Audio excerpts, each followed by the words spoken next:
પાટણ જિલ્લાના Siddhpur police station વિસ્તારમાંથી બટાકાની આડમાં ભારતીય બનાવટના વિદેશી દારૂની બોટલ નગ 7,812 કિંમત ₹46,02,960ના મુદ્દામાલ સાથે કિસ્મને પકડી પાડી ગણનાપાત્ર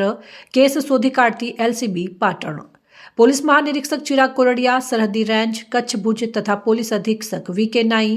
પાટણે પાટણ જિલ્લામાં પ્રોહિબિશનની બધી નેસ્તનાબૂદ કરવા સૂચના કરેલ, જે અનુસંધાને R G Unagar police inspector LCB પાટણના માર્ગદર્શન હેઠળ એલસીબી પાટણની ટીમ સિદ્ધપુર પોલીસ સ્ટેશન વિસ્તારમાં ગત તારીખ 18/19/2026ની રાત્રિ દરમિયાન પ્રયત્નશીલ હતી અને તે દરમિયાન મળેલ વાતમી હકીકતના આધારે કાર્યવાહી કરતા સિદ્ધપુર પોલીસ સ્ટેશન વિસ્તારમાંથી પ્રસાર થતા નેશનલ હાઈવે ઉપર પાલનપુર તરફથી આવતી અને મહેસાણા તરફ જતી ટ્રક નંબર RJ 19GK 4666ને સુજાણપુર પાટિયા નજીક રોકી તેમાં તપાસ કરતા